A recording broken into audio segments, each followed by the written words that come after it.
Yep.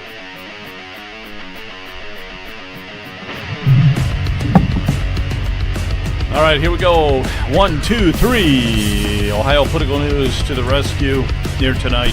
Good to see everybody. Another award-winning show. Yeah, that is not snow. That's colored snow.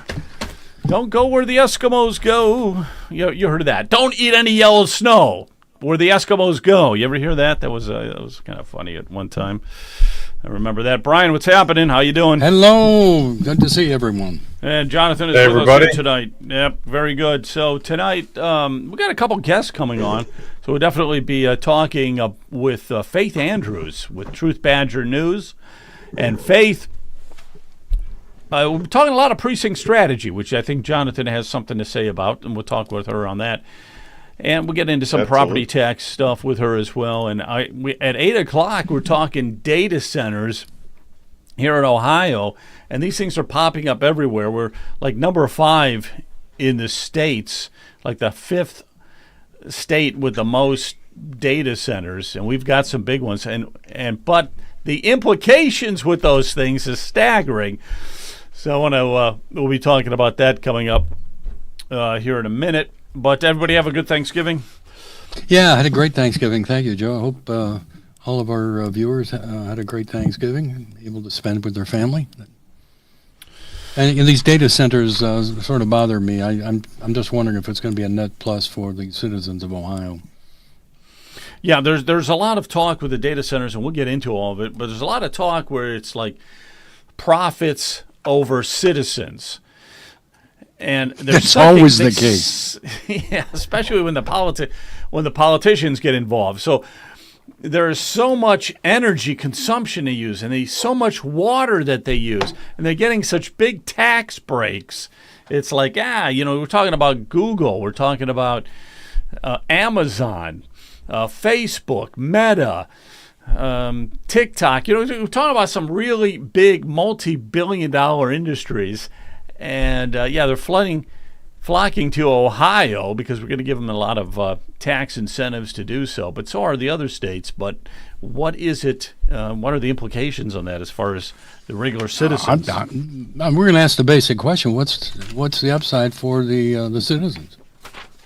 Exactly. Are we talking about huge number of jobs, or high-paying jobs, or are they just going to use the electricity and buy up farmland and jack up the land values? No, that's exactly what it seems like. There are not a lot of use jobs. Their water. They're going to use a lot of water, Correct, lots of water, and the jobs are like pitiful. The average data center is like 30 to 50 people employed there. 30 to 50. So we're not talking about some steel mill where you're going to have thousands and thousands of people with some really nice paying jobs and everything, which you could build a whole city around. You're not going to have that with the data centers. That's the problem, though, with the data centers. It sounds like they're setting up these big AI data centers, all right? So Meta is setting one up in New Albany, Ohio, and it's going to be the biggest one in the world, all right? It's going to be a 1 gigabyte, and the amount of electricity that they're going to use at that data center in New Albany, which it should be completed next year, is the equivalent of 850,000 homes. 850,000 homes. Do you believe that? Yeah, we're probably all going to be consigned to reading our books by candlelight, and the electricity is going to be taken from the residential and given over to the commercial AI centers. That's what those smart meters are Jonathan's right intended about for. the water. Yeah. I beg your pardon, Jonathan? Sorry to interrupt. That's what those smart meters are intended for. As soon as we give the rights and the authorization and control of our energy consumption to the energy companies, and then we already know the energy companies are constantly bidding. They're selling off. It's like an auction. That's why those energy resellers exist. You can buy from co-ops that purchase mass amounts of energy, and the highest bidder wins. In this equation, you have tax incentives that allow these megacorps to come in, buy land for cheap, get tax rebates, tax incentives, and they're going to outbid everybody else, and they're going to get preferential treatment for electricity because they can afford to use our money to buy up the electric grid. And then as soon as we're told, oh, there's very little power, and in order to try and thwart a brownout and try and control energy consumption, we're gonna scale back your use using your smart meter, which allows them to control when and if you can use power in your house. That smart meter pretty soon is going to flip and start turning off devices, not allowing you to use certain things during certain times of the day, so that the higher paying AI facilities, these data centers, can gobble up the power. I'm one of those people that's been saying, I agree with the sentiment that started a long time ago, that they should be producing their own power. And it really is not that complicated. There are these rollout plans that they've existed for over a couple of decades now, where they can bring in something that's basically the size of a tractor, a trailer, a semi-truck that produces nuclear power.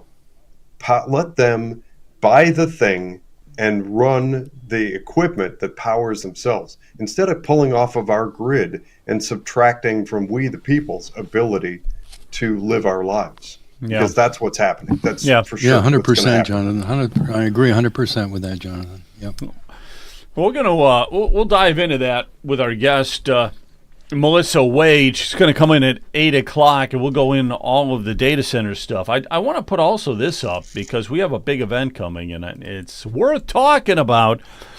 Okay, it's actually a week from tomorrow, and this is it here. And it's being put on by Ohio Political News and Ohio Roundtable. So it's the Ohio Tax Panel. Get your questions answered here, property taxes. It's a week from tomorrow.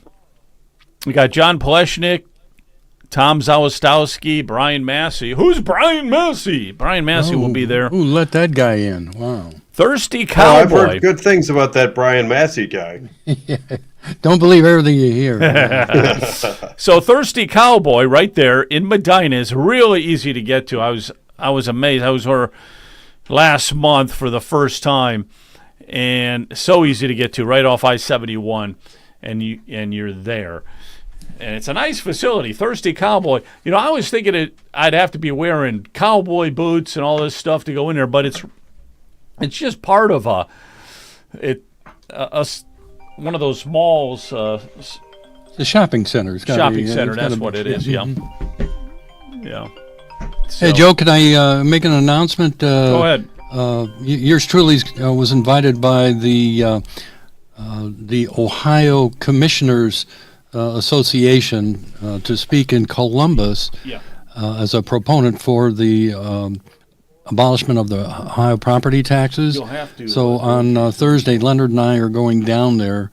I was hoping to be able to live stream it, but I don't know if they're going to let me live stream it. But I definitely am going to bring the camera to record it, so that we can record my speech and Leonard's speech when we talk about property taxes. Right. So I thought that was a good opportunity to speak to a lot of influential people, a lot of commissioners from all 88 counties in Columbus.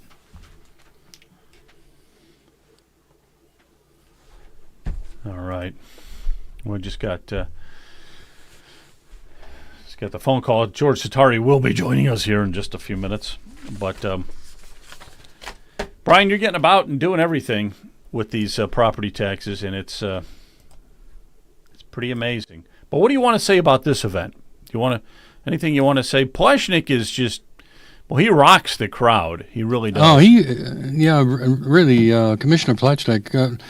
Let's remember, he was the very first commissioner in the state of Ohio to sign our petition, and we've been going around the state of Ohio for I don't know how many months now, but he has joined us on several occasions to speak to the crowd. And his basic thrust is, how many views has his last video shown? Yeah, he got Kent about a could tell million. us. About 1 million views? I mean, and where he's basically saying that the rent and the taxes are too damn high. So Right, and that is struck true. a good chord with a lot of people.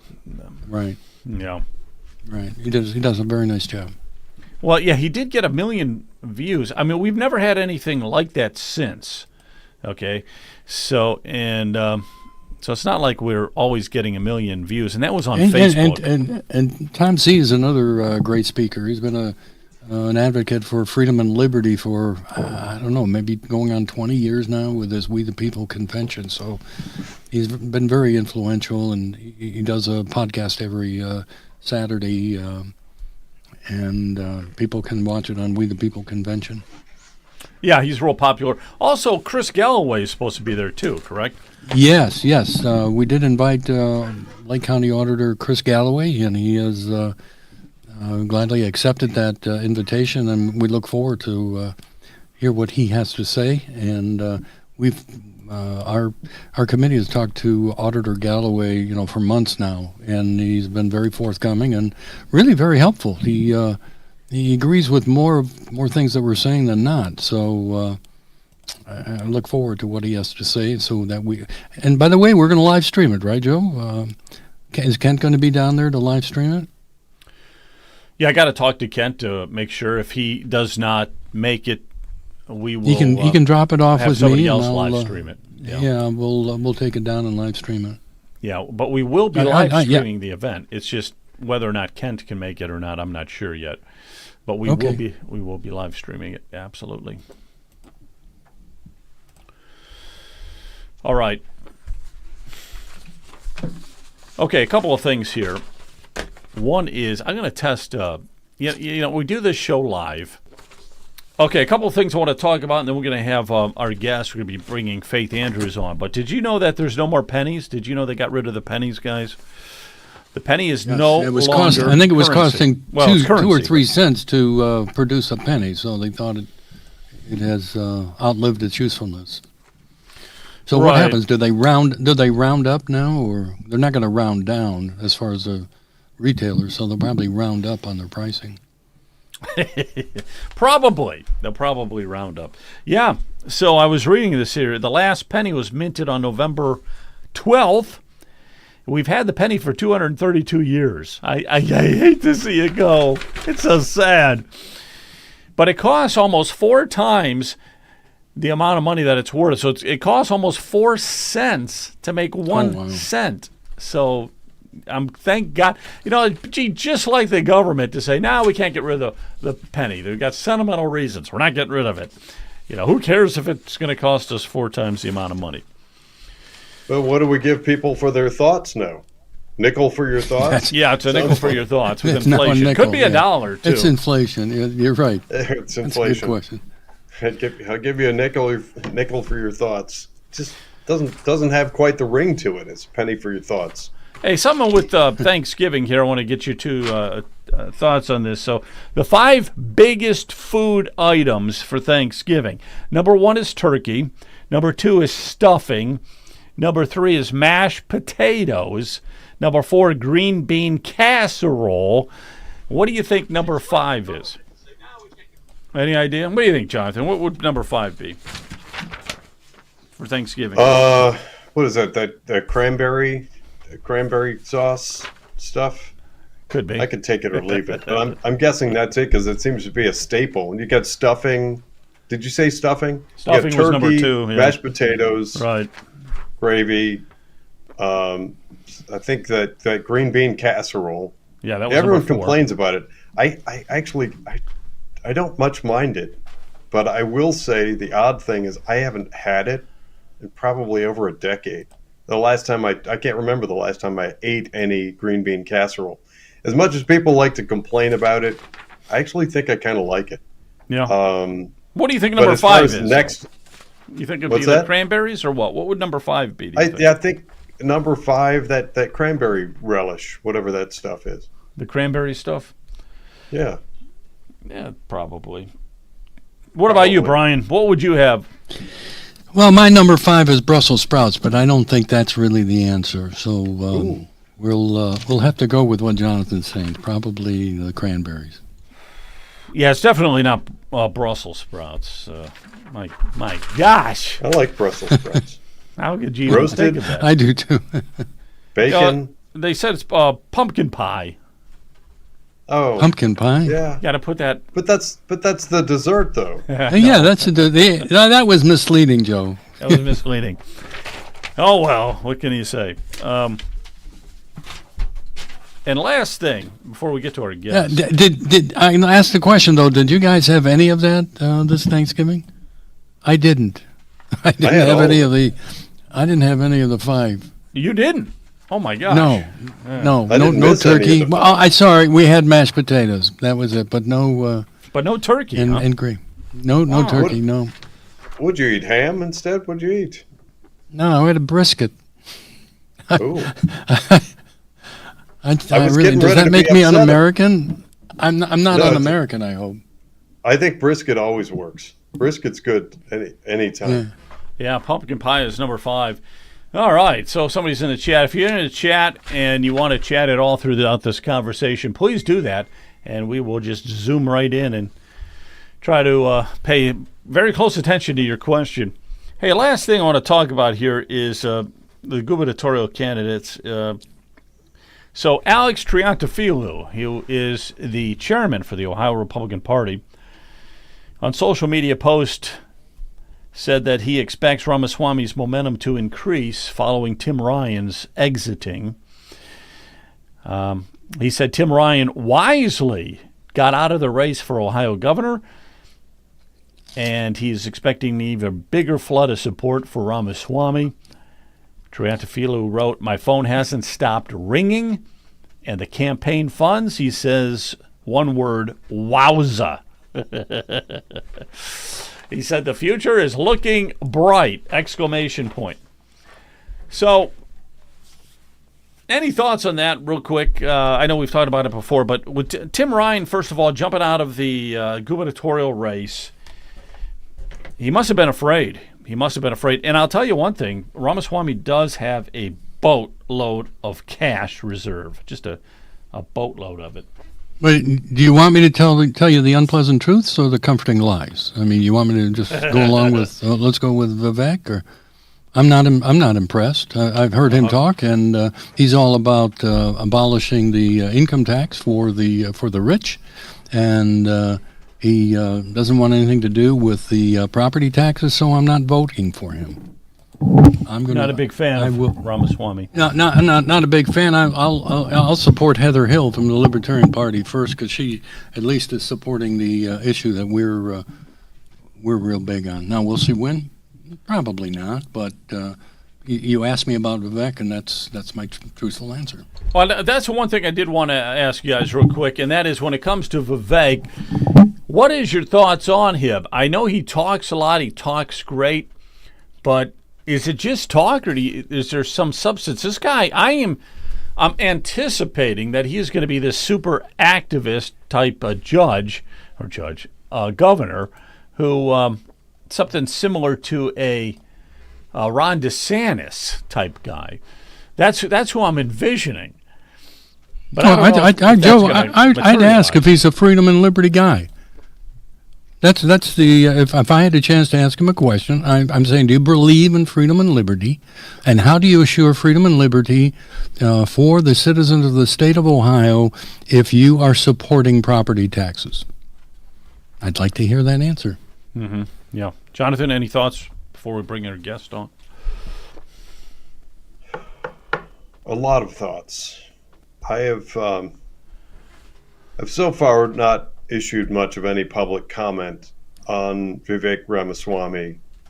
It turns out, just by strange happenstance, that he and I, during part of what I understand to be his professional career, were 1 degree of separation. He worked very closely with people whose intellectual property I've acquired, put it that way. At a high level, I'm going to try to make my comments brief. At a high level, I am paying very close attention to what he says. I think the problem for me, here's the way I'm going to put it. I'm going to interject this in the hopes that other people adopt more of this pragmatic approach to evaluating politicians. People bring up all the time with people like Ron DeSantis and Trump and Marjorie Taylor Greene and others that they can be bombastic, that they say all these things, that they either are inflaming or that they sound really good. I'm one of those people that routinely is able to tune all of that out. And I regularly, people are amazed that I don't know about some tweet or some post or some stump speech. The problem that I run into with Vivek Ramaswamy is I don't have anything to actually go on. So there are these speeches, some of which sound very compelling, and they sound like a Ron DeSantis. But I'm running into major problems because I don't see anything that we can actually hang our hat on as far as what to really expect as far as action. So I don't know if that answers your question, but that it's the reason why when Vivek Ramaswamy comes up, I have a difficult time either jumping in or not, or expressing a political viewpoint that is tangible and more viable than that. I was hoping early on that other people would get in the race and it would really become something where we could see different politicians or different potential new governors. That hasn't happened. So, well, you had the chance. You had the chance there with Tim Ryan. But Tim Ryan just kind of he jumped ship, and I think because he realized how much money Vivek has and how much it would cost him, and then he would have a costly primary and everything. Yeah. So it's really just Amy Acton and him, and I guess Heather Hill is in there as well. But here's the problem when you're dealing with somebody who has never run for office or is not a politician. We always say we want the outsider. We want the outsider. That's great, but the problem with the outsider is we have no history of what he can do. Well, actually, while you read that, I'm going to interject. I agree with you, and it's a valid statement in general. We want the outsider. We want somebody with some other experience to come in and fill a position. And let's get back to citizen legislature. I talk about that all the time. People with competence and professional skills in some capacity that have achieved things in life and are willing to set that aside for a brief period of time and assume public office. I love all of that. The thing with Vivek Ramaswamy that makes me concerned is everything that I try to drill into to look at his role, his actual positions and competence, I can't find anything. I find these glimpses of these things that are brief moments on a resume. But I mean, for Trump, we could see what Trump had done in his career, his successes, what he had built, and how he had behaved when things failed. We saw all of that. I don't have anything comparable to go into with Vivek Ramaswamy. So it's giving me a tremendous amount of pause in hoping that he proves to be good and valuable to the state of Ohio. So that, to me, I'm stuck in that position until I can find more. And I've spent the last year and a half drilling down into Strive Financial, the book that he wrote, his training at what is that? I'm drawing a blank on the name. Maybe Brian remembers. Woke. But he's gone into these training programs to train up corporate leadership, all those sorts of things. Those are brief moments. Where's the thing that we can actually know that he spent some years of his life dedicated to building something? Where is the failure that he turned around and turned into a success? He built a billion-dollar industry, I guess, a billion-dollar company or something. But that's not true. Well, okay, I don't want to make this all about. We got to get our guest on here. I want to get our guest on here, and bring her on. We could talk about Ramaswamy later. Faith Andrews, the Badger News. How are you? tonight? Truth Badger News, doing great. How about you guys? Good to see you and stuff. So I have a little bit of info, but these other guys might do a better job of introducing you. But I do have what I do with it. I know you're with Truth Badger News, and I also know that. You were a clerk, Lorain County Yes. Clerk of Nope. Courts. Lake County. Lake County. Lake. Lake County. Lake County, Court. Lake County Yep. Clerk of Courts. I had this all down and I can't find it now, but that always Well, happens because I I have can too many introduce papers myself. everywhere. That's the problem. I can And introduce myself if you want introduce yourself, but me make to. Right. go ahead. Yeah, let's hear it. Faith Andrews, Truth Badger News is my latest, but I've done several things. I always enjoy finding out from other people when they woke up, and I guess when they broke their programming. For me, it was 2008, and it was Obamacare. And then I spent the last 17 years trying to figure out who was running things, and because Congress wasn't working for us, I'm just researching into what is. And that culminated in a book that will be published sometime later this month. My research partner and I in Texas spent, like I said, a bunch of years putting it all together, mostly for our kids, but he passed away last year and I need to publish it for him and for the future. It tells you how we got where we got, which, and to me, if Trump truly is restoring the republic, we're going to need this to be able to reverse engineer ourselves back in. You got to know how we got there to find out if they're actually unwinding it and restoring the republic. I've worked for government as a subcontractor. I've worked for government as an employee. And as I mentioned earlier, I was also an elected official. So I bring a really interesting mix of just a perspective to people about how government really works. And let me ask you now, it's kind of upsetting. It really is. But I've known Brian Massey since 2018. We've been beating the crap out of local officials since then, and having a good time. Remember the leg lamp, the that we gave Jerry Serino? the better flip house, yes. And The Willie. leg Yeah, we lamp. gave him The a leg major lamp. award, Okay. award on that one. Let me ask you a question here. So, what is it that's your background and stuff? I got that. Now, the Truth Badger News sounds like journalism, investigative journalism. So that's It is. that's what that is, correct? Yes, it is. And I want to focus on local, Lake County and Geauga, some crosses. Also state, the state of Ohio. I'm definitely got the pulse on what the heck is going on nationally. Again, just because of some of the research that I've done. And I'm comfy. I know people are going to get a little bit concerned about some things maybe as time goes on. There will be accountability. I totally believe it. It has to happen.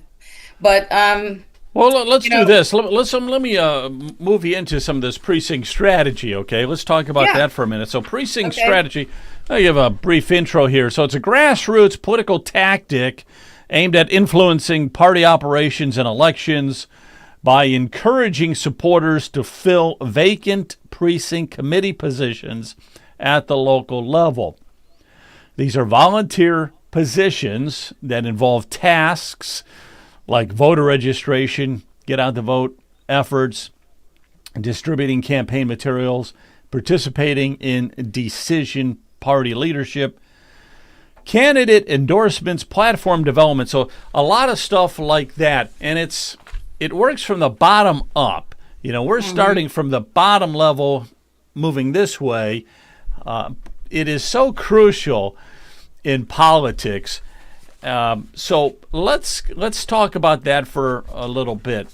I think it is one of the few ways, and this property tax initiative as well, that the people can redress grievances, that they can actually step into their power. It's actually a little bit more than a volunteer position. It is an elected position. And many people, I give a presentation, I've given it a couple of different places. Many people most people don't want to raise their hand, but I've actually had some people raise their hand and say, how do we elect these, positions? It could be that there is a vacancy, and so nobody is running, which is why it's not even on the ballot. It could be that it's, so far down, people just will vote along party lines, and that's that. They are not really sure. I don't necessarily believe that they know the function of the Central Committee, how important it is in vetting true patriots that care about the people and are true public servants. Now I got a question. I got a question for you right here, and that is, I know it's important. You know it's important, but when you try to when you look at the county parties in general, like I'm in Cuyahoga County, we got 600 open seats. We have 600 open precinct positions. So somewhere there's a disconnect, right? If it's so important, why do we go through county by county and we have so many open seats and stuff? What do you think? Why is that? Well, I think it's, people don't know that it exists. The information isn't out there. And they just don't know. And I got to be honest with you, at least in Lake County, I think the leadership likes it that way. I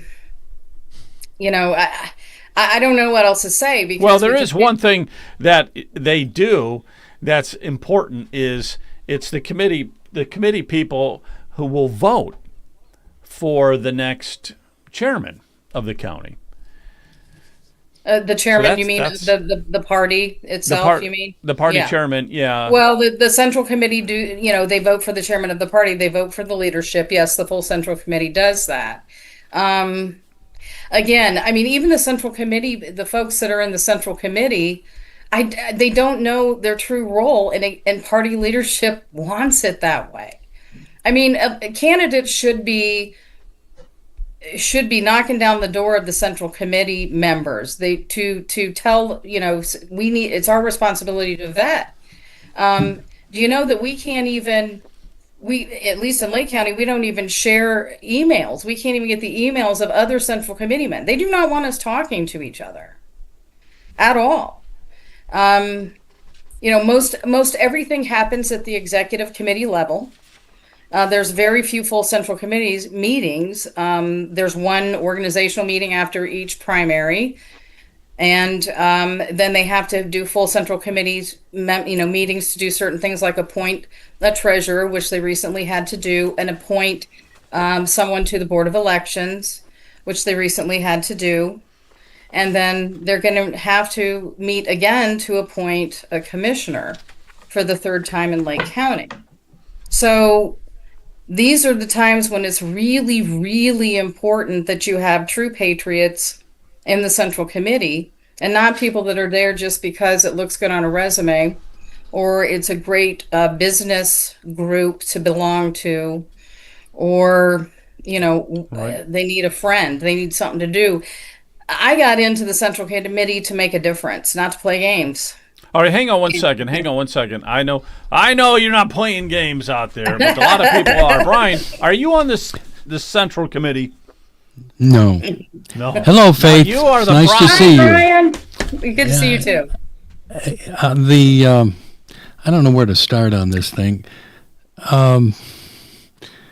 Faith knows me, and I've got the people, elected officials in Lake County telling me, Brian, you're not a Republican. I said, well, what do you mean by that? He said, no, you're not a Republican, you're a populist. And I said, well, I thought that's what the Republican Party was all about for the average person. But I guess not in Lake County.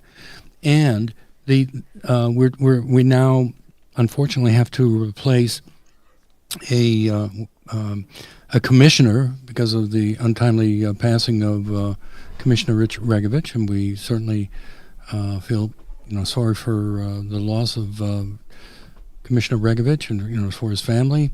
But it's already been decided.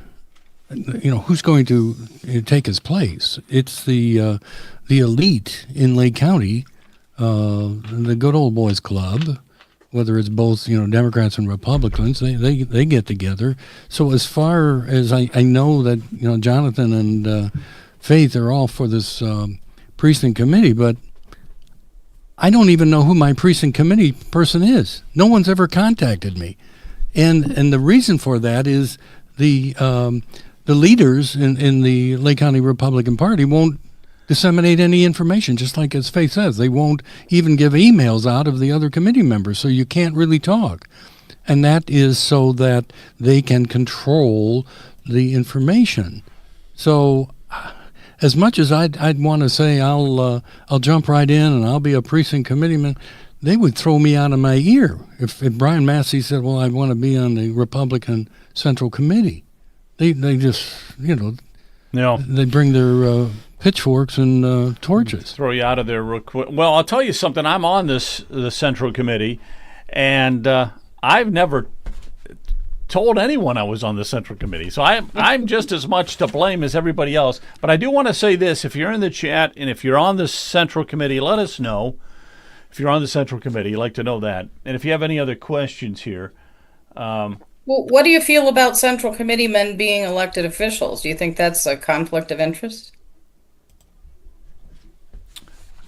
No. Because I think the Central Committee is such a low level. Is just so low level. You can do anything you want and still be a Central Committee person. That's my thoughts. But let me bring this guy in here also because, when I was checking on Grok, which is ChatGPT, just Elon Musk's version of it, they were talking, when I typed in precinct strategy, you know what name came up?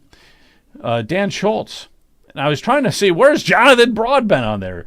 But, Dan Schultz with precinct strategy and stuff. But anyhow, go ahead. You go ahead. Yeah, Dan and I have been educating the nation for about 2.5 years now on precinct strategy.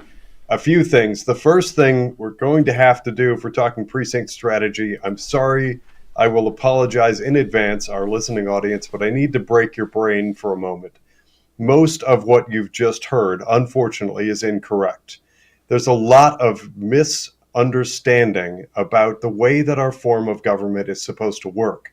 We got here intentionally. In the late 1960s, we stopped teaching civics. Precinct strategy isn't some extraordinary new thing. And if you would like to hear from Dan Schultz, I can call him on his mobile right now and have him speak into the microphone. He'll admit, he'll tell you, and he does often, nationally on a big platform, he didn't invent this. He attached a name to basic American civics. It's civics. When we say of the people, by the people, and for the people, precinct strategy is just a fancy package that we put it into to try and re-educate the nation on the way this thing is supposed to work. And unfortunately, we have a lot of misunderstanding about where we are now. I heard Brian use the term leadership.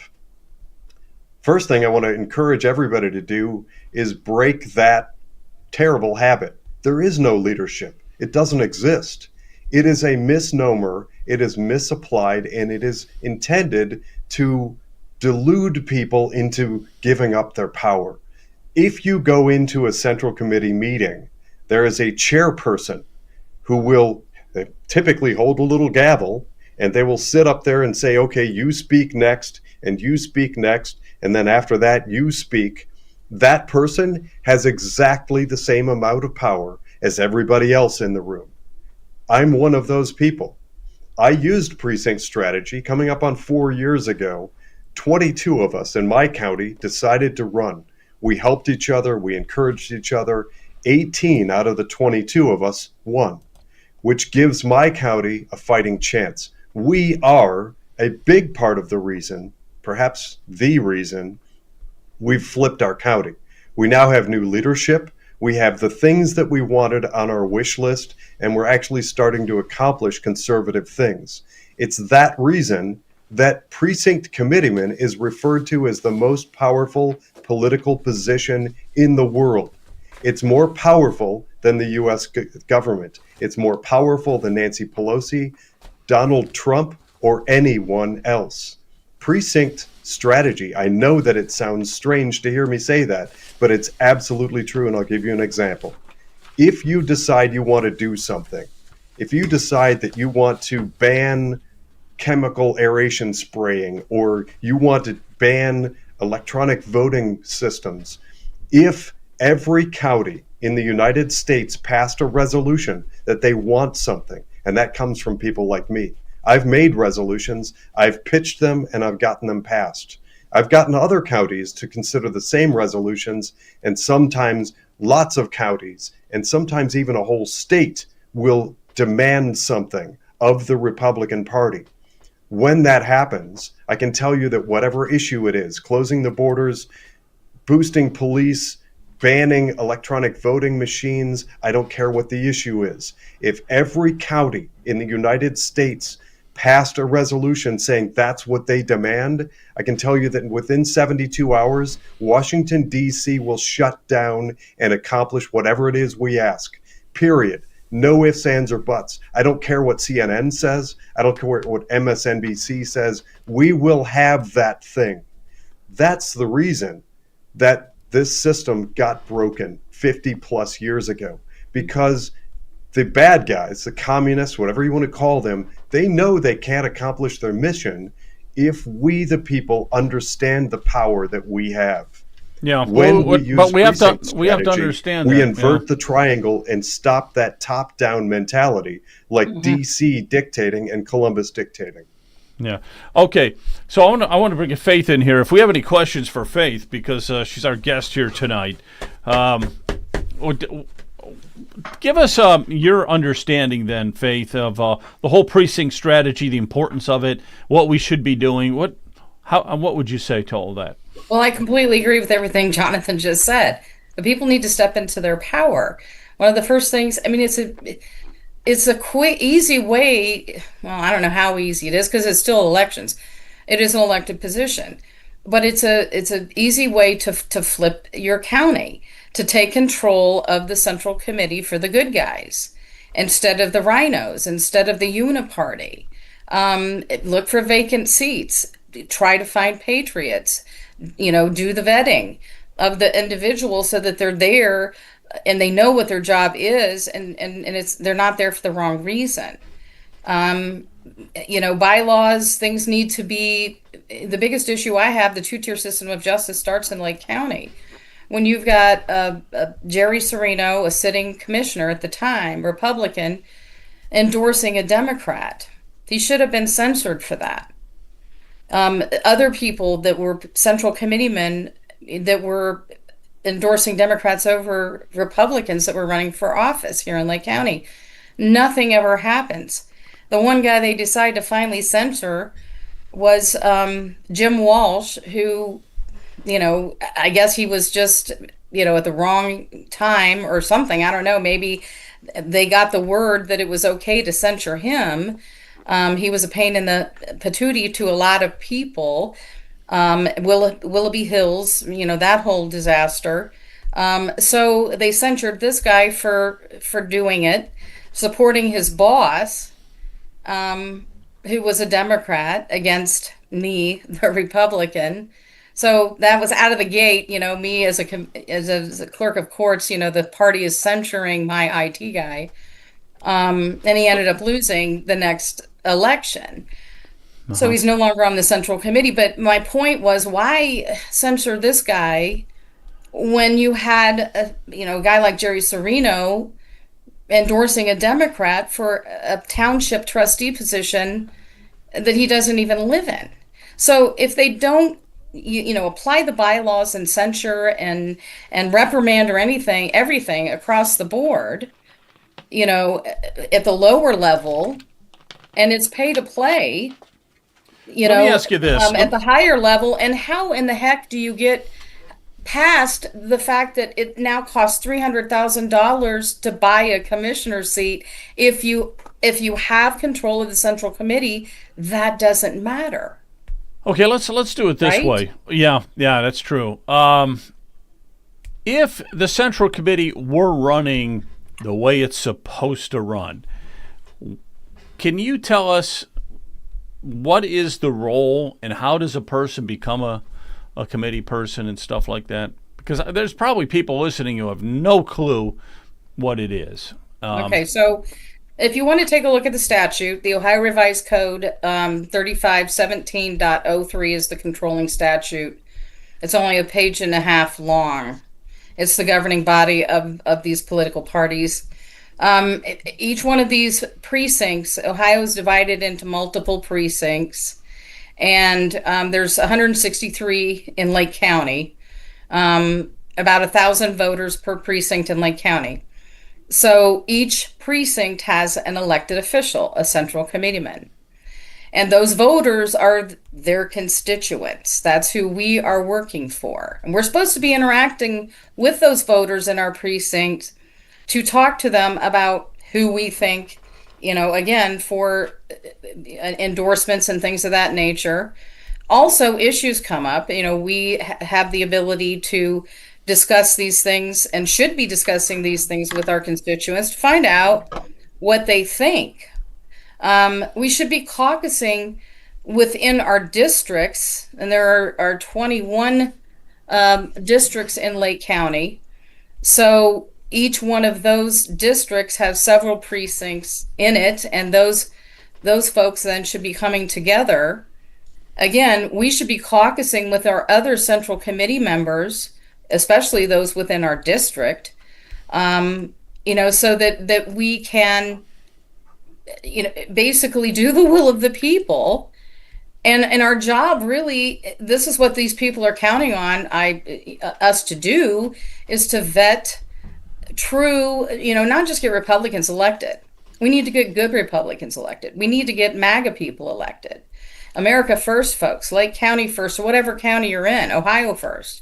We need true public servants.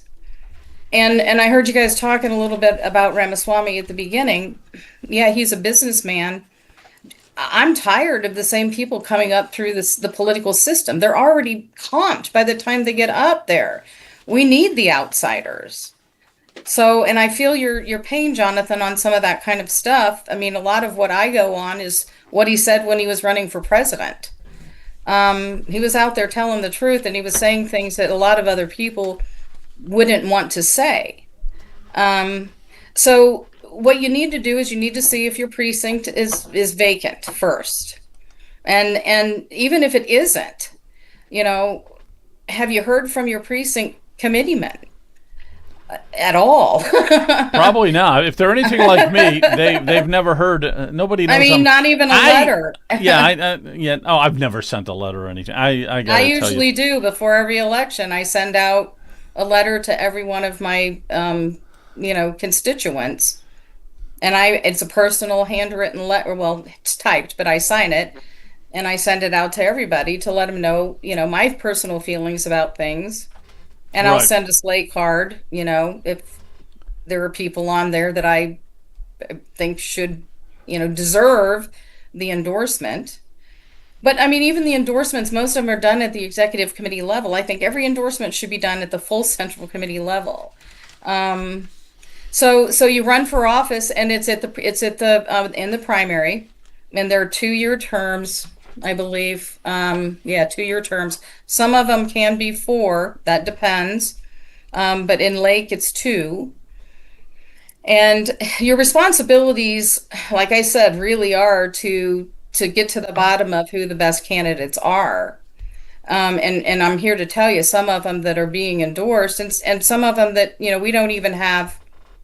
People need to be primaried. I think some people do need to be primaried.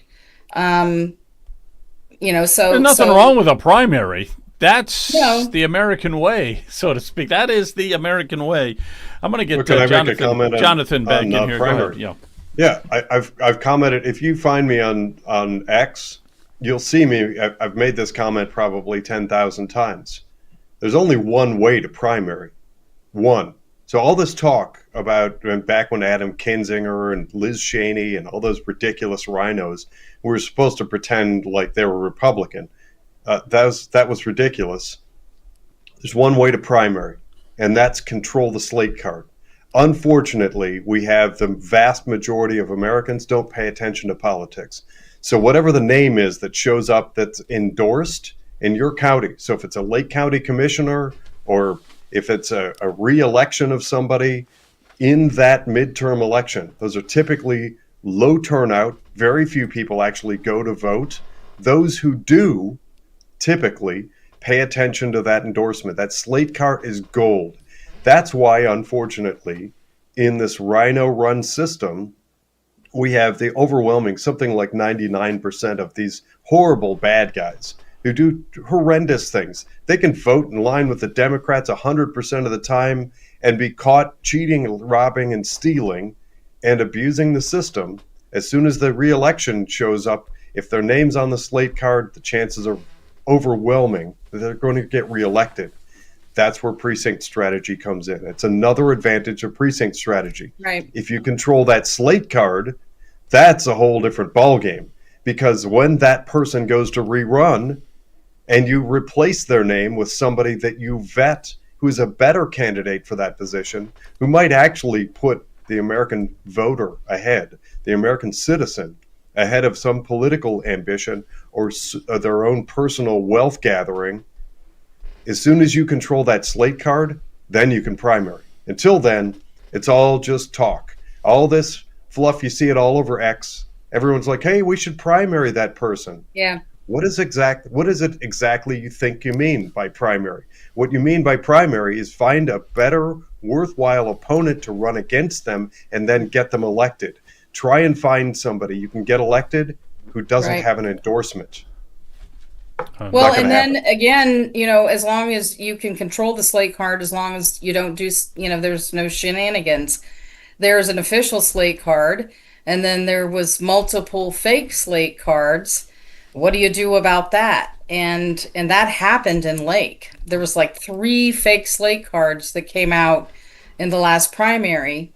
And there was an official one, and they had people at the polls handing out the fake slate cards with the candidates that were not endorsed on it. So, again, it's like there's so much, there's so much shenanigans, and the poor people. I mean, sometimes it's hard to say, but sometimes I wonder if voting even matters anymore. Well, there's so many uninformed voters. That's the problem. The It's- voters well, are completely uninformed. And I do want to say one thing. I'll send it to you, Jonathan, here for 1 second.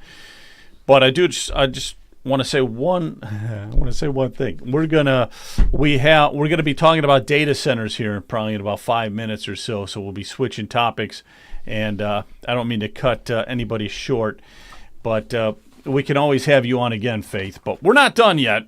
But I'm just saying we're gonna probably be wrapping this up here in about 5 minutes or so. But I'd like to have you on again sometime soon. We could talk about a lot of different other topics if you're Absolutely willing to do that. But go ahead, quick comment, Jonathan, to her if you could. Or yeah. Well, my comment goes out to the public. There's a website to start off with. Actually, I'm going to give you 2 websites.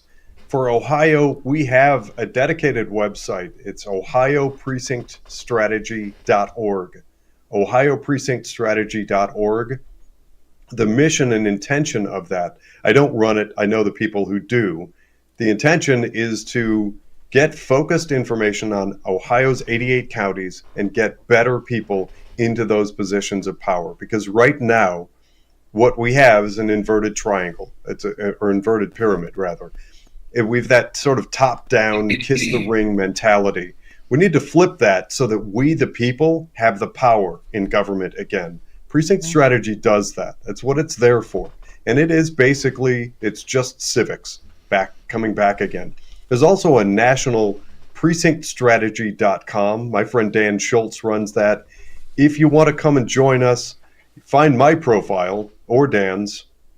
Every Tuesday afternoon at 2 and Friday evenings at 9 p.m., we host an X Space. I ran last Fridays. Dan and I will gladly meet you wherever you are. If you're hearing this for the first time and are wondering, what does that mean, that there are empty seats? No worries. That was me about 5 years ago. It might be a little bit more than 5. But I jumped in, and I'm really glad I did. I quickly came to understand the power and importance of this. We can get you ramped up, even if you don't take an active role. At least inform yourself about the importance of that person who should be representing your interests, your access to the Republican Party. If you don't know who they are, we're going to give you the information to figure out who they are, if the seat is vacant, and if they are a good person, if you find somebody's there.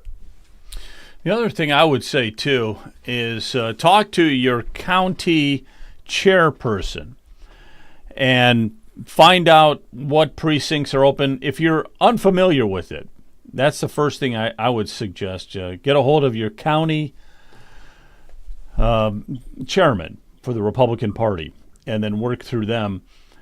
So, Faith, what do you have to say in closing? Like I said, we'll have you on again. I know that you do a lot of investigative reporting and stuff. We got to hear about some of that stuff too. But Okay. if you had to wrap up the whole precinct thing, like what would you say? Well, I would say to people, I would say what you can do, as Jonathan has mentioned, see if there's vacant, but attend a central committee meeting. I would say not only reach out to your chairperson, but actually find out when central committee meetings, executive committee meetings are. In Lake County, the first Monday or the last Monday of every month at 7 at the headquarters. And then again, you can find out where who the central committeeman is by going out to the GOP voter rolls and looking your name up, and it'll tell you who your central committeeman is and give you a mailing address. I'd request an in-person meeting with your central committeeman if one exists. I'd request a copy of their current bylaws.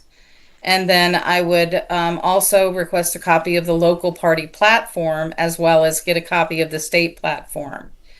And then request the meeting minutes for 2 years. And then again, consider running for a vacancy in your precinct or to replace an ineffective member.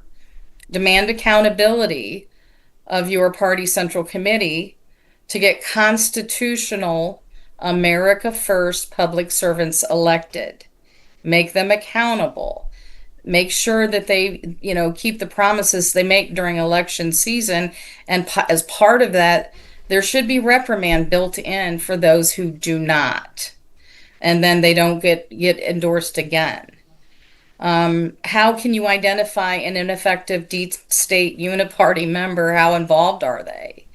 What is their voting record, especially if there's, if they're doing a roll call vote, check that out.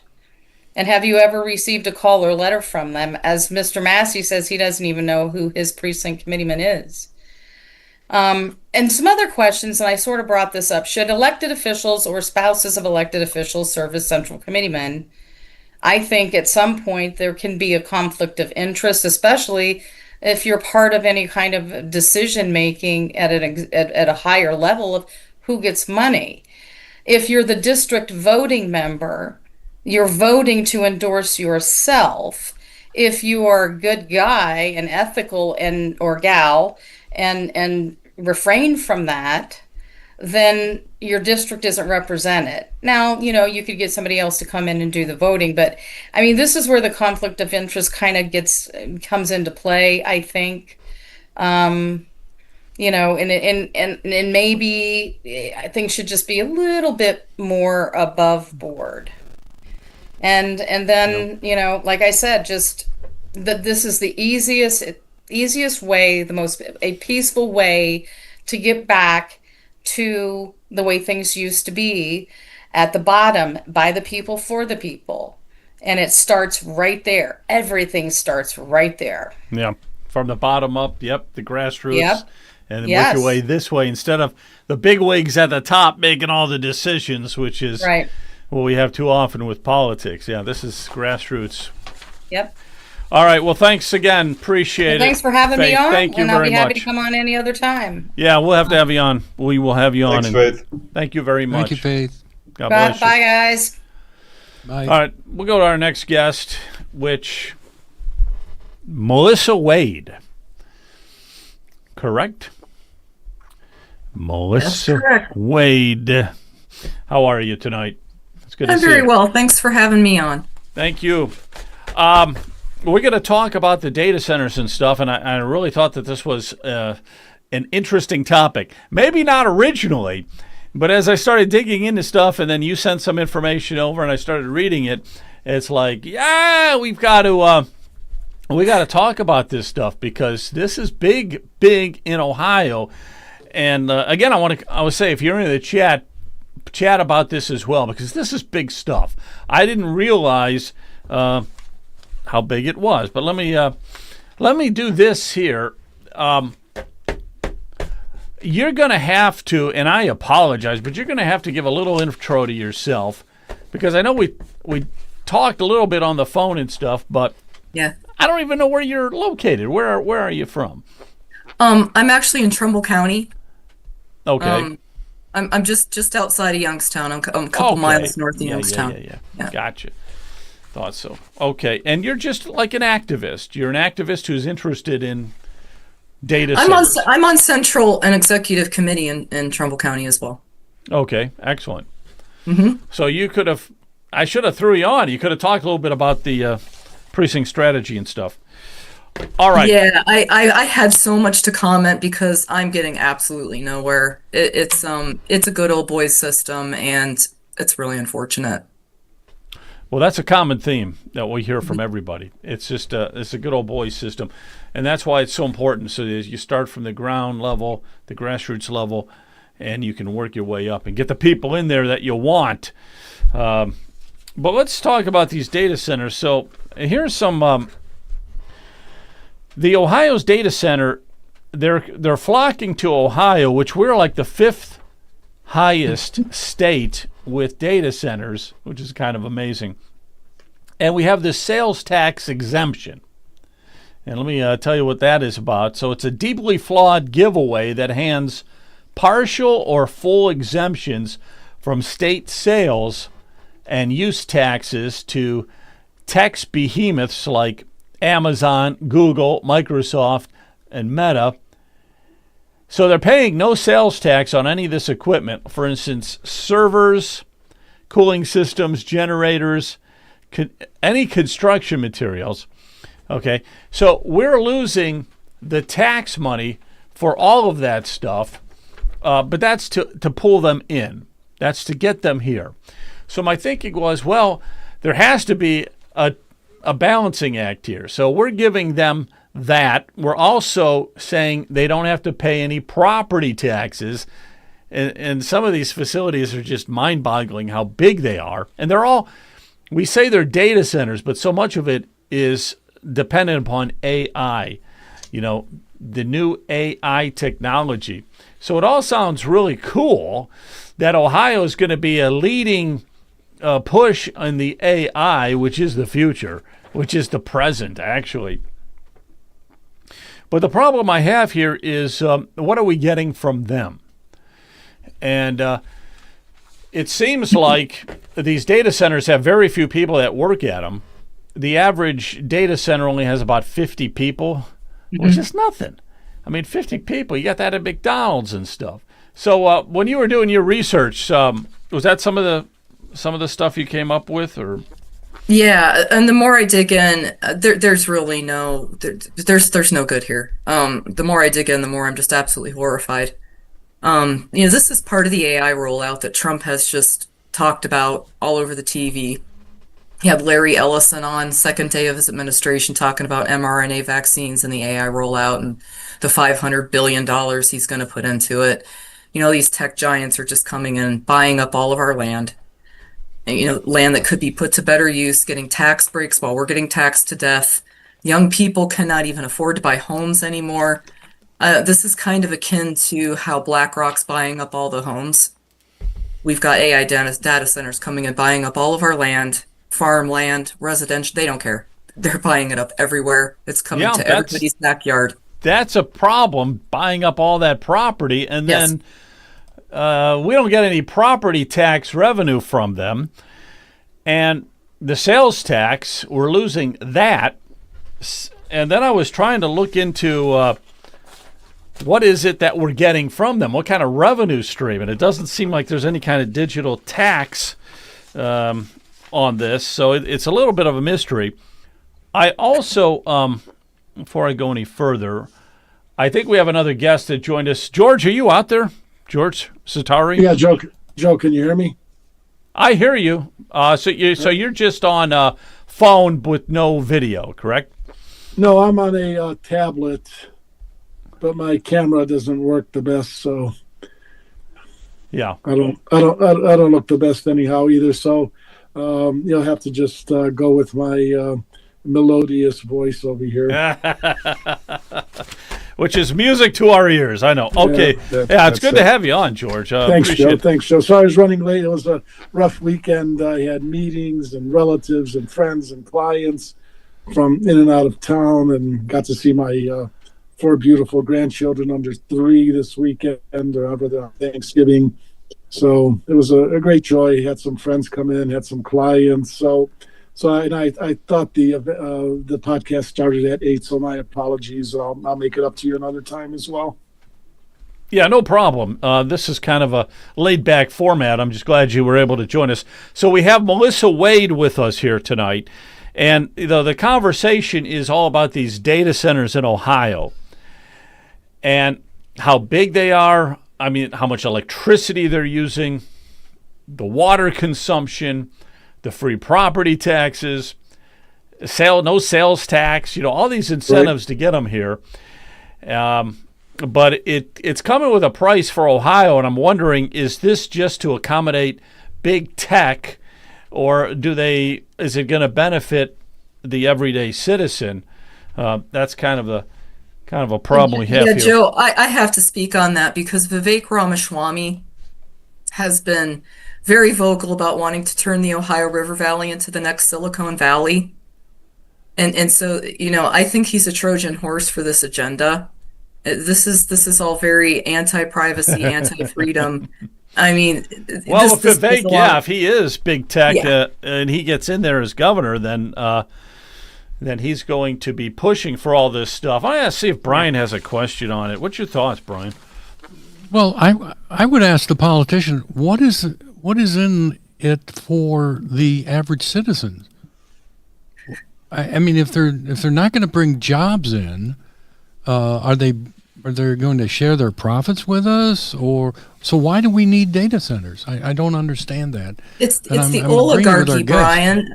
I mean, this is what the oligarchy is pushing for. This is people like Mark Zuckerberg and our friend Elon Musk. I mean, this is just all about this giant AI push, and any jobs they're going to bring in. The net loss of jobs is going to be exponentially more than any 50 jobs, whatever they might bring into your neighborhood. So the whole thing could destroy Ohio. Yes. That's interesting. I hadn't thought about that perspective either, but AI in general is going to be taking a lot of jobs. It's just going to. But as far as making money off of these facilities, taxing the digital data. Okay, so I looked into it. Right now, there is no law in Ohio that calls for taxing digital data output from the data centers. Bits or data flows processed and transmitted by facilities operated by Amazon, Google, or these AI firms, these big data centers. So right now, the politicians, there's no legislative way of extracting some revenue from these. So they're just big companies that are going to make billions of dollars. And how are we benefiting here in Ohio? Let me just get George. Did you have a thought on that? I want to get you in here since. Well, I'm less concerned about the revenue they may or may not generate than the privacy issue of AI and all the different ancillary headaches. Like, we know President Trump is playing footsie with Palantir, and again, as was mentioned, we have Zuckerberg and all these other people. None of these people are our friends, and creating 50 jobs isn't worth it. Let's say they're paid $100,000 a year. That's $5 million a year. Even if there's a 2% city tax rate, that's $100,000 a year, which is peanuts. Or even if they have digital output, they have something in Ohio called the gross revenue tax, long as the revenues are generated within the state of Ohio. But with digital information and all that, we really don't know where the sales are going to be located, Ohio or someplace in the Ethernet. There is the cap tax on that. But again, my bigger concern isn't the revenue, it's the privacy concern and setting up a social credit system similar to what we have in China. I mean, this is another footprint that leads us in that direction. So I just want to say I'm a Luddite myself. I'm still trying to stop the 12 from blinking on my VCR. So if somebody could help me with that, I'd really appreciate that. So you're still using a VCR. That's amazing. Absolutely. I got my own VCR, my video collection. What am I going to do with it? Yeah, right. VCR. Right, exactly. So yeah, I'm not, again, yeah, tech is nice, and I believe in, obviously, capital improvements and modernization. Obviously, I drive a car and have a cell phone and even, a refrigerator and all the conveniences of modern life, but I don't have my refrigerator tracking my every movement. Although I guess there are refrigerators now that could track how many items are missing from your refrigerator and you need, 2 quarts of milk and 6 eggs and a loaf of bread. So stuff like that to me is just so aggravating and annoying, and we've really gotten lazy, fat, happy, and stupid. So yeah, I gotcha. Mm-hmm. All right, now Ohio is number 5 in data centers right now. We've got like about 180 of them, and wow. Most of them are centered. It's over 200 now, Joe. It's over 200 now. So they're sprouting up like crazy. They're building them at a rapid pace. Yeah, at a very, very rapid pace. And I want to just mention this one data center. This will blow your mind, but it's in New Albany, Ohio, and it's going to be up and running next year, 2026. It'll be the world's largest. It'll be the world's largest. Wow. It is a 1 gigawatt data center, and this one has the amount of electricity it uses is equivalent to 850,000 homes. Wow. Okay, that's a lot of electricity. So we'll have the biggest one in Ohio next year, but it won't last long because in about 2 years, they're building one twice that size in Louisiana. And this is all AI. This is all AI. Kind of amazing. Jonathan, what's your thoughts on all this AI stuff? Man? Well, the first thing I'm going to do, I don't do this often, but this is a prime opportunity for me to plug a podcast that I do for Unwoke.Academy. Unwoke.Academy, you can see it at the bottom underneath my name on, I forget the date. This was last year. I had a couple of guests, including Odette Wilkins, on. The title of my episode 104 was Who Safeguards Us from Harmful Tech? Go back and watch that episode. It talks a lot about where we're going with technology and our utter lack of checking for safeguards on the implications of this technology. So I'm absolutely with George Satari and his comments about our privacy, and that's a fundamental critical concern that I have because I've been watching the growth and expansion of data mining. But along with that, there are health implications for the things that we are allowing to invade our lives. And there is concern that should go along with that. So just like we have at least the facade, at least the expectation that food and drugs are evaluated for their their safety prior to consumption, we should have a reasonable expectation of evaluating technology. What you'll find in this teaser episode, 104 on Unwoke.Academy, is that we don't. And often, as we're discovering now with the FDA, we have research that gets buried, that seems to imply, that seems to show harmful implications of this technology we're rolling out. So for all these reasons, I see no fiscal upside. I see no employment benefit. I see all sorts of potential consumption and use implications, like if these big facilities are gobbling up all our power, will we then, as a state, have rolling brownouts? Will the smart meters be used to scale back our ability to access power to heat our homes and cook food? It seems likely. We already know that the smart meters are designed exactly for that purpose. So will it become a highest bidder? The power goes to the highest bidder. If that's the case, then all this mega investment in these tech data centers, they're going to outbid us. They're going to have access not just to the property, but also to the power and utility and resources, like water. These are water hogs from everything we know. So for that laundry list, I know I just breezed through like 10 things on my checklist of horror. Those are reasons that I think we need to really seriously press the brakes on this rapid fire expansion of this technology. We need to pause and take a look at all these things. What's happening with our tax base for allowing these things? What's happening with the health implications, and what's happening with data mining? I think that the answer, and part of the reason it's probably rolling out so fast, is to try to blitzkrieg overwhelm our state before we have a chance to catch a breath, catch up, and really look at the implications of this stuff. Yeah, I'm that's one true, of those though. who advocates we need to stop and look now. Yeah, that's true, because it is a blitzkrieg. Now we got 200 data centers.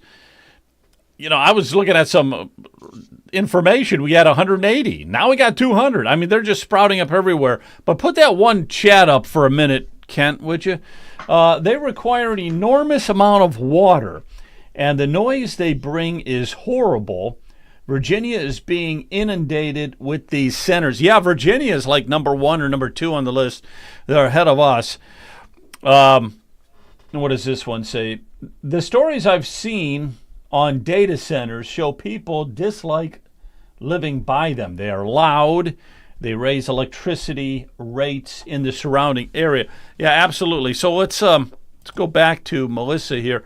Melissa, what were some of the concerns? Because I know that you found this to be a problem. So what were your main concerns with these facilities? So I'm getting a lot of pushback in my community. People are saying, oh, they don't use that much water. They have closed loop cooling systems. That's not true. And then I find out, when you try to get information, like do a FOIA request on the water usage and electricity usage, it's redacted. And there's all these non-disclosure agreements when they're putting in a facility. It's all hush hush. It's all done in the dark, in the back rooms. Zero trust. I don't care if they're telling people that they have closed loop cooling systems and they're not really going to use a lot of water. The lack of transparency, I really don't care what they say at this point. And no. Yeah, they do use a lot of water. I got something here I pulled off of the internet. Actually, I used AI to find out about AI. But in Marysville, Ohio, there's 2 facilities that consume 10% of the daily capacity of water for that city. And also a huge plant like the one we're going to have in New Albany that can use up to 5 million gallons of water a day. That's complete and utter craziness. Oh, so Brian, what do you think, Brian? There ain't gonna be any water pretty soon. Well, no, what Article 1 of the Ohio Constitution, where remember all these representatives, senators, all the elected officials, swear an oath to follow the Constitution. I was going to bring up I was going to read you what the Article 1 of the Ohio Constitution says. It talks about the protection of private property, and again, make sure that the citizens of the state of Ohio are taken care of first and foremost. Obviously, our elected representatives are violating their oath of office with these data centers. And unless we get some new blood, down in the State House, and I'm not talking about the new blood being Vivek Ramaswamy, but we need to have someone that's looking out for the citizens first and foremost. That we've gone so far astray, it's unbelievable. It's going to take us quite a bit to change the mindset of our elected officials. And Brian, these tax breaks have been going on since 2014. The whole thing in New Albany, that goes way back to, I think it was 2007 when this started. It was actually Les Wexner and Jeffrey Epstein that started buying up New Albany and putting these data centers and warehouses in that vicinity. They've pretty much taken over that town. So that's where it started. I mean, right there, do we want to follow in the footsteps of Les Wexner and Jeffrey Epstein? I don't think so. I would say no. Yeah, not good company there. No. But we have, all these big companies, these Amazon and Google and Meta, and, they're buying up the farmland. They're the ones putting this AI in because it is the future. So let me ask George. Okay, go ahead, Brian. No, I was going to say, well, why do they get to use our electrical grid? Bring in their if they want to use the water, at least bring in their own electricity. Don't use our water and use the electrical grid where we're back to candles and cooking food over an open fire. But the problem with that, Brian, that kind of scares me a little bit is if, okay, so say they come in and say, yeah, we're gonna make our own electricity. Now, I saw something a couple days ago where Elon Musk in Memphis, I guess he's got 35 of these gigantic gas turbines, natural gas. I mean, even if they're making their own, these are our precious resources, our land, our electricity, our water. I think they can be put to better use. Mm-hmm. Yeah, that's true. They've got I would agree. Use that natural gas, and they have to do fracking. A lot of it. Yeah, to get a lot of it too.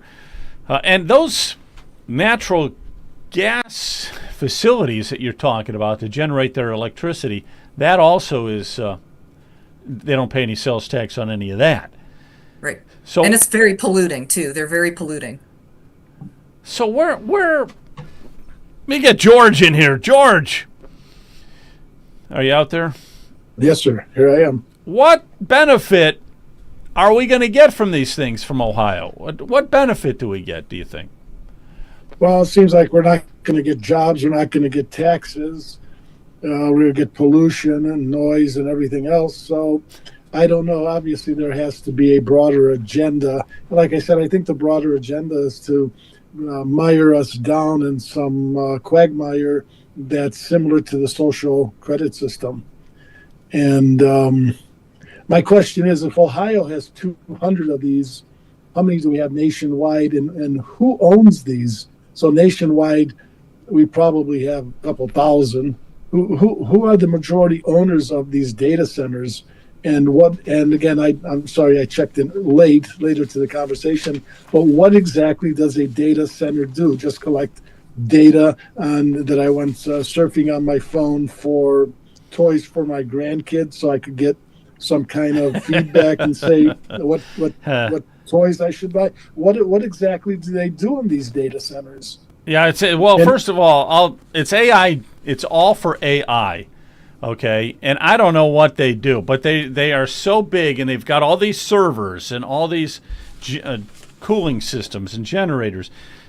But the tech giants are Amazon, Google, Meta, Microsoft, probably others like Facebook, you name it. But they're just mega Grok huge. And X too. And to answer your question, George, there are 5,400 data centers in the United States right now, a little over 5,400. So about 100 per state on average. And these data centers, again, being AI linked, obviously AI is the prison that they're building for us to be. Again, my concern is similar to the social credit system. If it were more benign, I'd probably have less of a problem. But no, this is the gilded cage that they're building for the citizenry, for us to become. Every movement of ours will be monitored and watched on almost just about everything we do. And the interesting thing is, all of this is tied to electricity. All we need is not able to produce electricity or have a nice EMP courtesy of the Chinese, and all these servers will be nice, doormats and doorstops, because electricity is such a key to all of this, including my cell phone. It's a key to our whole society.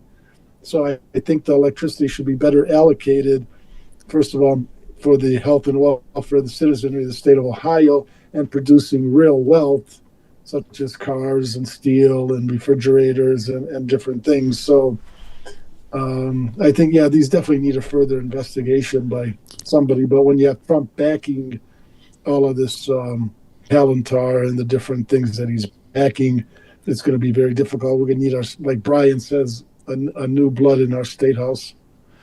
Okay, question. I have a quick question myself here, and that is that the politicians, why are they so on board with this? Why are they pushing this so heavily? If, number one, we're not getting property taxes, we're not getting sales taxes, they're causing pollution, they're using all this water, all this electricity, which the grid is going to go crazy. It's going to explode.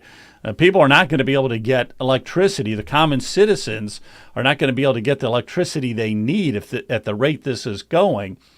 They're not helping with the fire, the police, the schools, because the property taxes that they should be paying, they're not paying. The sales tax, again, 50 people at some of these facilities. Maybe the biggest one in New Albany might have 200 or 300 people. That's nothing, okay? It's not like a steel mill, which is going to employ 5,000 people, and you could create an entire city around it. So I don't know if anybody in the chat or anybody here has a reasoning as to why our legislature is so on board with this. So they tried to take some of these tax breaks off of the data centers for the 2025 budget, and I guess DeWine vetoed that. I will answer your question, and I'm right on board with everything George is saying. They do not care about us.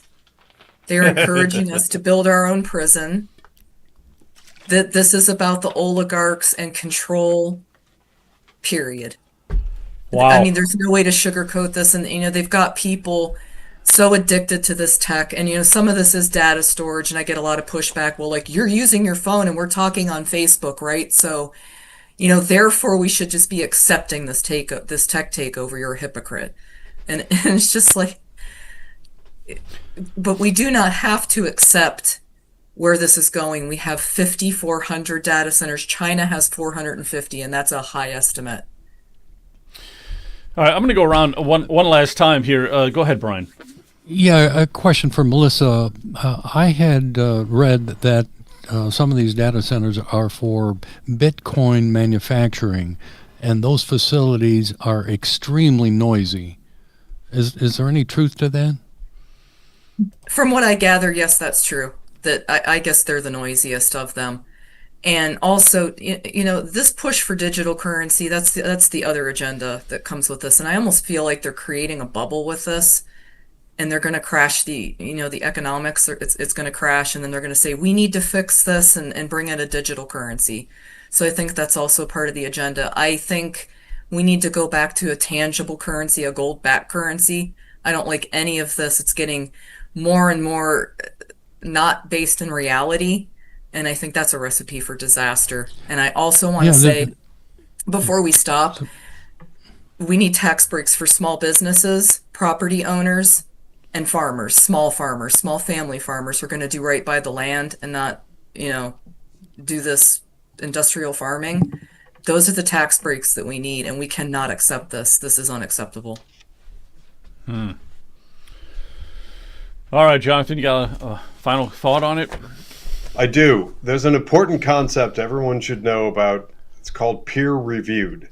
If a doctor or pharmacist or somebody in medicine writes something or comes up with a concept, it's always peer-reviewed to make sure that they're not just an outlier. They haven't thought of something or created something that's not actually true or misses the marker. lacks credibility. In this conversation, in my mind, everything that I want to say has just been peer reviewed. Every time I write a note, one of our guests on here, and I swear to you, I'm swearing to my audience, I actually didn't know Melissa Wade was going to be a guest tonight. I only found out moments before we went live that George Satari was going to join us. But everything they've said has been something I wrote down, like, oh, I need to make sure to bring up centralized banking digital currency, for instance. I need to make sure to bring up the fact that we're not actually receiving tax revenue. So I guess that's kind of my complicated way of saying, I don't know that I have much to add here, except that these are great minds thinking alike that see the same problems the same way and have exactly the same concerns. That's peer review in action on live TV. I hope that many of you in the audience listen to this, share it, get the message out, and fight back against these things. It's awful, and we shouldn't want it in Ohio. At least work with us, work with the people around you to fight to try and at least tap the brakes and look at the implications of these things that we're doing. This whole AI stuff is just going to just explode. It's going to get so huge that it's not even, it's unbelievable. But let me read this chat real quick. It says, even if they generate their own electricity, who will have the money to outbid citizens for the natural resources to produce their electric? Bingo. The states discussed are in one energy market. And they're outbidding on the land too. They're outbidding everybody. They're always the highest bidder on the land, and they're getting a hold of it. And we need affordable housing. We don't need data centers on this land. We need and farms. Yeah, we need and farms. Hey, listen to this real quick, and then I'm going to go to George. It says that now this is in Louisiana, where they're starting to build the one that will be the world's biggest. We're going to have the world's biggest next year, the 1 gigabyte. Louisiana is going to have a 2 gigabytes. So it'll be twice the size, okay? But here's some of the complaints. They say that traffic has tripled on local roads, leading to long truck lines, noise shaking nearby schools, dust infiltration into homes, rust-colored water, frequent power outages, and residents report safety fears, especially near Holly Ridge Elementary, where the playground was closed due to risks. And they say they get no communication from Meta. And they feel that the project is prioritizing progress over the community well-being. And Meta is a $100 billion push into the AI infrastructure. $100 billion. That's what they're investing into it. So it's amazing stuff. But we go to George. George, you have any final thoughts on the topic? And yeah, I just want to say, Jonathan, it's not that great minds think alike. I had my AI reverse engineer your camera, and I was reading all your notes. So that's well. If AI, I got a question for you. If AI is going to be spying on everybody, then who is it that's watching the AI? Government.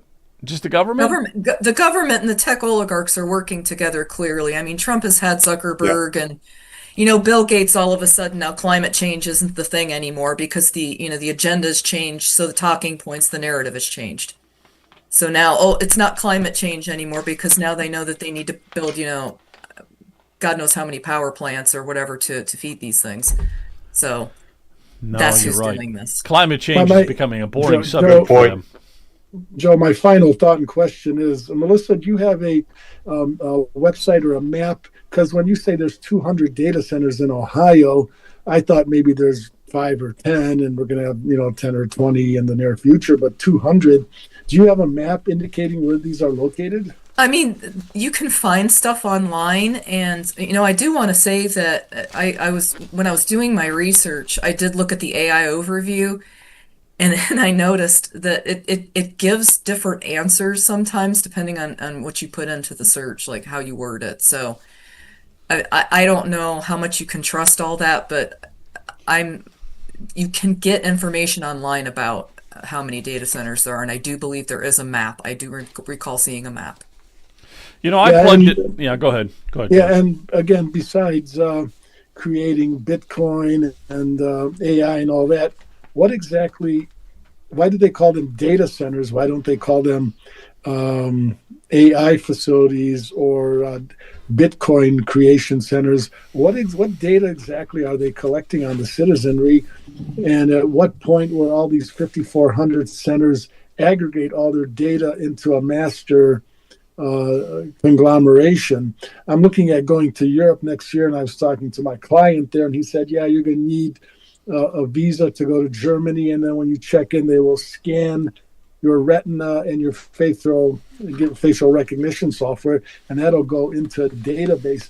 Is this the kind of data that the data centers are collecting? So Yes. it would link in similar to a Chinese social credit system where you're crossing the street and cameras can pick up your facial recognition, similar to when they supposedly caught the January 6th bomber at the Republican headquarters.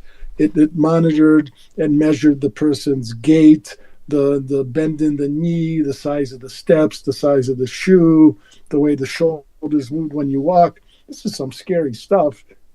I mean, it's good if they catch this person, but they can do it without these kind of fancy gadgets. It's called hard work and getting off our butts and not getting too comfortable with technology that will ultimately enslave us. 100%, George. I'm on board with everything you just said, and it's all true. Yeah, they're collecting everything, where we go, what we say online. I don't know if y'all are aware that people are getting arrested over in the UK for what they're posting online. Right. Oh yeah, yeah. So Well, I've free been thrown. speech- free I've been speech thrown in is a YouTube joke. jail a couple times. I've been I've thrown been in censored YouTube jail. and They shadow arrested. banned, and yeah, all of it. Yes. Yeah, All Joe, right. our show Monday Night Roundtable has been put into Facebook prison as well as banned from YouTube because we were promoting the 2000 Mules video. So again, just to let the audience know, we do have Monday Night Roundtable Yeah. on WHKW 1220 AM Monday nights from 7 p.m. to 9 p.m. Usually call in and guests and all kind of similar topics to like what we're talking about today. Also, Monday Night Roundtable and Ohio Political News are sponsoring the town hall. I don't know if you talked about that in the beginning. No, go of ahead. next- Talk about it. Let's talk about it. Yep. Yeah, next Monday we have the town hall forum with Commissioner Plechnik, Tom Zawistowski from We the People Convention, our beloved and dear Brian Massey, answering and talking about the repeal of the real estate taxes through a constitutional amendment. This is at next Monday. Doors open at 5, meeting starts at 6, and this is at the Thirsty Cowboy in beautiful Medina, Ohio, at the intersection of I-71 and Route 218. It's a little bit east of the intersection on the north side of Route 18 and the Antique Plaza. It's the Thirsty Cowboy. And again, we hope to have a good audience. We hope to live stream it. And, one final point that I like to make that I don't think is emphasized enough. If we could get rid of the real estate taxes, if you apply those payments to your mortgage, a 30-year mortgage becomes an 18-year mortgage. If you apply an extra payment a year, work harder, get a gift from your parents or grandparents, and if you could apply an extra payment once a year, your 18-year mortgage will go down to 10 years. So could you imagine owning and paying off a house in 10 years? 10 years, wow. That is freedom. And again, I'll have to run the numbers exactly on a spreadsheet, but this is my rough estimate. So Well, it's freedom, though, George, as long as you don't have that property tax, right? Because then you're just Right. renting it forever and ever and ever. right. And that's what we want to you talk imagine about. it? That's what we want to Yeah, talk if you- about a week from tomorrow, Monday, December Monday. 8th, Yes. at the Thirsty Cowboy. Yes, sir. We got to be out there. Well, I'm going to say, again, thank you, Melissa, for bringing up that topic and everything. And I really appreciated it because Thank I you, was not Melissa. looking into it at all. And I thought, this is going to be boring. It isn't boring. This is like what is clobbering us over the head, and we need to wake up. And when it comes to your neighborhood, that's when you start going, yeah, what's going on? Now all of a sudden they're trying to put in like 3 now in little old Trumbull County over here. And I did want to say, I wanted to make sure that this gets out, that I did reach out to Lake to River, who is behind the project that they're planning in my town, and the Trumbull County Planning Commission, and they ignored me. So that's telling me that the fix is in. They don't want to hear what we have. They don't want to hear what we have to say in our suggestions about what happens in our own towns where we live. Yeah, being and ignored. I want to give people need to have the courage to step up and speak out. I mean, I know it's nerve-wracking and nobody wants to do it, but we've got to speak out or we're done. Yeah, the best way to do that is organize. Yeah. Organize and start talking about it, because I didn't even know about this until tonight, to be honest with you. I started researching it tonight, and it's like, wow, this is very... Thank you for doing that, Joe. I appreciate that you took the time and gave me this platform to speak out on this. I appreciate it more than you know. Thank you. Thanks for being such a great guest. Well, we're going to wrap it up tonight. If anybody has any parting words, if not, forever hold your peace. All right, you guys take care, okay? All right, then. Thank you. Much. Have a good night. Thanks, everyone. Good night. Everyone. God bless. Bye, everyone. Thank you.